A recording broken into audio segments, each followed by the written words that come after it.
Grasya ako guys. Yung baka ako. Hindi ko alam kung makasurvive ba ako nito. Tanod-tanod na lang.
Umuwi na po halos lahat. Wala po talaga silang nakita. Pero hindi po ako nagkulang. Naghingi ng tulong sa mga Coast Guard. Halos araw-araw po akong tumatawag.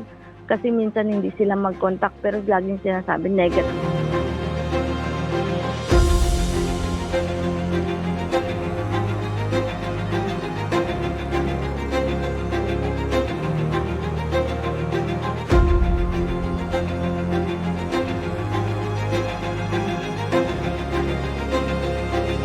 Dito ako ngayon sa taas ng aking palo. Ito yung aking isda.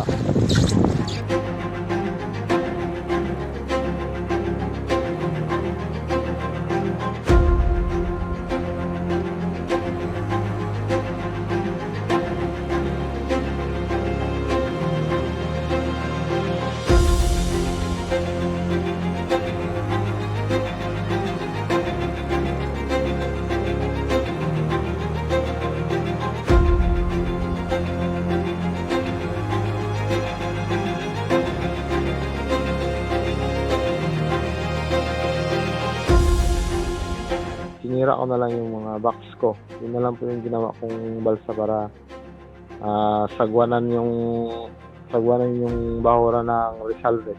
Tinanggal ko yung timon ng sa bangka ko. Yun ang ginawa kong manubela din sa ginawa kong balsa-balsa na may layag din. Bali yung tubig ko, ma'am, pag swerte lang pag mag-ulan, pero pag wala, tiis-tiis na lang muna sa dagat para hindi ako ma-dehydrate.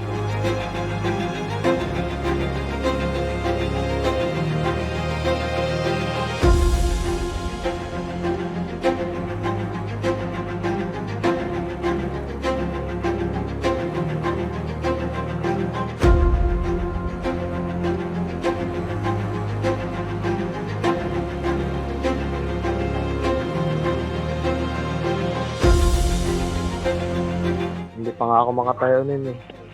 Na tumba-tumba pa ako sa sobrang pagod, gutom, uhaw. Kasi sa ilang araw walang kain, walang tubig.